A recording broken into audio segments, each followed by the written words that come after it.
Students, आप देख रहे हैं मेरा YouTube channel weapon of knowledge. आज हम 9th क्लास की लेक्चर सीरीज़ का लेक्चर नंबर 2 करेंगे, जिसमें हमारे पास टॉपिक है टाइप्स ऑफ मैट्रिक्स। इस बुक में हमारे पास मैट्रिक्स की ऑलमोस्ट 12 टाइप्स हैं, जिसमें हमारे पास फर्स्ट वन है row matrix. One by one हम डिस्कस करेंगे विद एग्जांपल। रो मैट्रिक्स क्या होता है? इससे पहले आपने डेफिनेशन रो की पढ़ी, वो अलग डेफिनेशन है और रो मैट्रिक्स एक अलग डेफिनेशन है। तो रो मैट्रिक्स क्या होता है? A matrix is called row matrix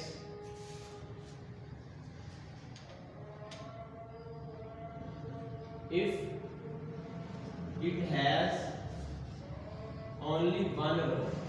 अगर किसी मैट्रिक में सिर्फ और सिर्फ एक ही रो पाई जाए तो उसको हम क्या कहते हैं? रो मैट्रिक्स कहते हैं। फॉर एग्जांपल हमारे पास ये 2 3, ये हमारे पास 2 3 5। अब इसमें देखें, इसमें एक रो है और 2 कॉलम है।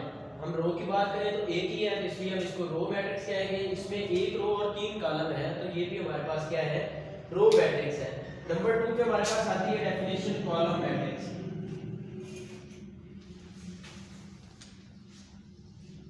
हमारे पास कॉलम मैट्रिक्स क्या होगा? Column matrix similarly a matrix is called row matrix if it has only one column. If it has only one column। अगर किसी भी मैट्रिक में सिर्फ और सिर्फ एक ही कॉलम पाया जाए तो उसको हम क्या कहेंगे? कॉलम मैट्रिक्स कहेंगे।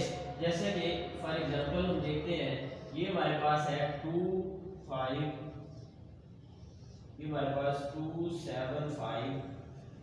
अब इसमें देखिए 2 रोज हैं और एक ही कॉलम है। इसमें 3 रोज हैं और एक ही कॉलम है, तो इसलिए हम इसको क्या कहेंगे? कॉलम मैट्रिक्स कहेंगे। इसके बाद आ जाते हैं हमारे पास रेक्टेंगुलर मैट्रिक्स नंबर 3 पे। नंबर 3 हमारे पास क्या है? रेक्टेंगुलर मैट्रिक्स है।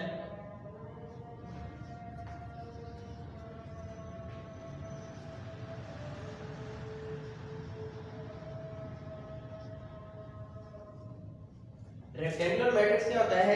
अगर किसी भी मैट्रिक्स में रोज की तादाद, number of rose and number of columns equal नहीं होते तो उसको हम क्या कहते हैं? Rectangular matrix. इसकी डेफिनेशन कैसे करेंगे? If the number of rows, if the number of rows not equal to number of columns.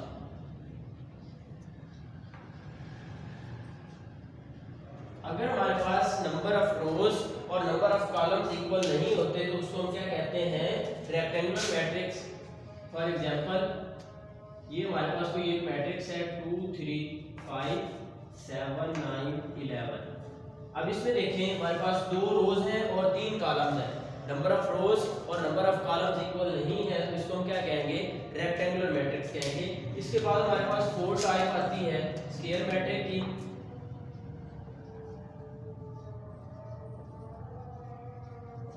Square matrix, इसकी हम डेफिनेशन क्या करेंगे?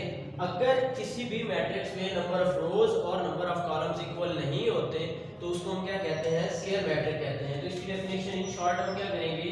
If number of rows equal to number of columns. अगर हमारे पास रोज की तादाद और कॉलम की तादाद बराबर हो तो उसको हम क्या कहेंगे? स्क्वायर मैट्रिक्स कहेंगे। फॉर एग्जांपल यहाँ पे एग्जांपल लिखते हैं 2 4 7 8। अब इसमें देखें 2 रोज हैं और 2 ही कॉलम है, तो ये हमारे पास क्या होगा? स्क्वायर मैट्रिक्स होगा।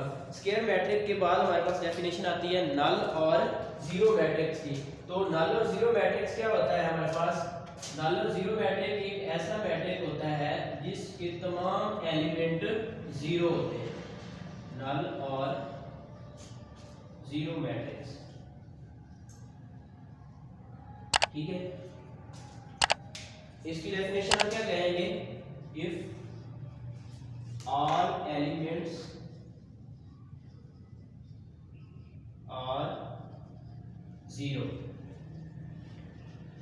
अगर किसी भी मैट्रिक्स के तमाम एलिमेंट्स जीरो हो तो उसको हम क्या कहेंगे? Null matrix. फॉर एग्जांपल कोई भी मैट्रिक है, वो चाहे स्क्वायर है चाहे रेक्टेंगुलर है, जो भी है, तो वो क्या होगा? हमारे पास नल मैट्रिक होगा। ये इसके आगे हमारे पास टाइप 6 आती है, ट्रांसपोज ऑफ मैट्रिक्स। किसी भी मैट्रिक्स का हम ट्रांसपोज कैसे लेते हैं, ये एक इंपॉर्टेंट टर्म है। इसके शॉर्ट क्वेश्चन भी पूछे जाते हैं पेपर में। Transpose of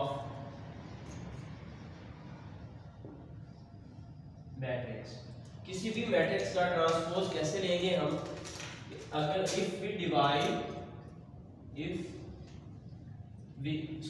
we change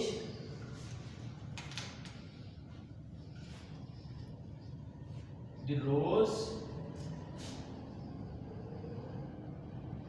if we change the rows into columns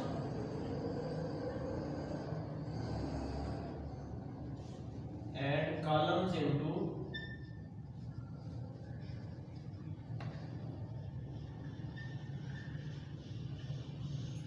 rows, अगर हम किसी भी मैट्रिक्स में, फॉर एग्जांपल ए मैट्रिक्स है, ये 2 3 2 7, ठीक है। इसका हम ट्रांसपोज लेना चाह रहे हैं, तो हम क्या कहेंगे? ये दोनों तरफ ट्रांसपोज अप्लाई करेंगे, 2 3 2 7। इसका ट्रांसपोज, जब ट्रांसपोज लेंगे तो जो पहली रो होगी वो पहला कॉलम बन जाएगी, जो दूसरी रो होगी वो दूसरा कॉलम बन जाएगी। जो रोज थी वो हमने कॉलम बना दी, जो कॉलम्स थे उनको हमने रोज बना दिया। तो ये हमारे पास क्या लाता है? ए का ट्रांसपोज। ट्रांसपोज के आगे पार्ट 7 हमारे पास आता है। ये किसी भी मैट्रिक्स का नेगेटिव कैसे फाइंड करते हैं? Negative of a matrix, 7 number पे हमारे पास आता है नेगेटिव ऑफ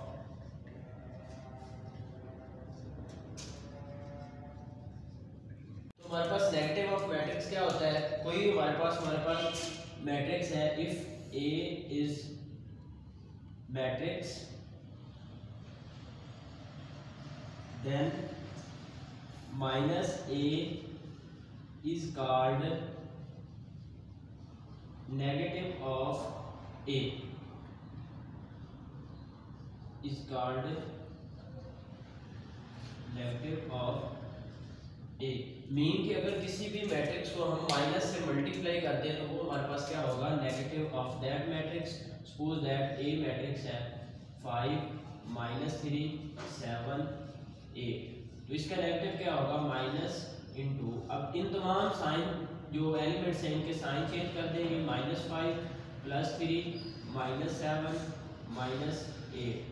तो ये हमारे पास ए का नेगेटिव मैट्रिक्स आ गया। नेगेटिव मैट्रिक्स के बाद हमारे पास डेफिनेशन आती है सिमेट्रिक मैट्रिक्स की, जो कि इम्पोर्टेंट डेफिनेशन है शॉर्ट के वाले से भी, और इसका एक लॉन्ग क्वेश्चन भी है।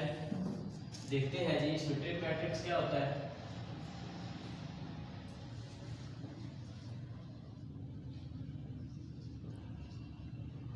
Symmetric matrix,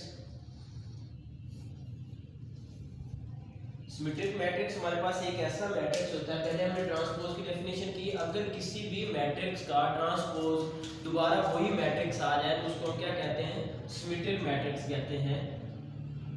if A transpose is equal to A, then A is called symmetric matrix. A is called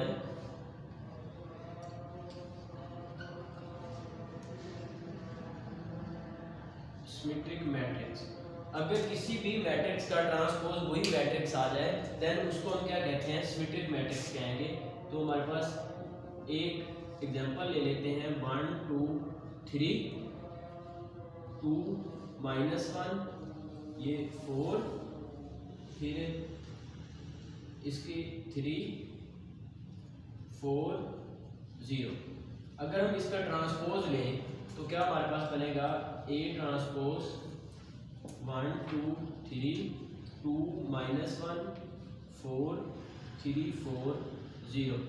इसका ट्रांसपोज को सॉल्व करें, जो फर्स्ट रो है वो फर्स्ट कॉलम बन जाएगी, जो सेकंड रो है वो सेकंड कॉलम बन जाएगी, और जो थर्ड रो है वो हमारे पास थर्ड कॉलम बन जाएगी। तो अगर हम गौर करें तो जब हमने ए का ट्रांसपोज लिया, ये मैट्रिक्स और ए जो गिवन था ये दोनों इक्वल है, ठीक है। तो A transpose is equal to A, then A is called symmetric matrix. तो यहाँ तक हमारे पास बाकी जो डेफिनेशन रहेगी वो इंशाल्लाह नेक्स्ट लेक्चर में डिस्कस करेंगे।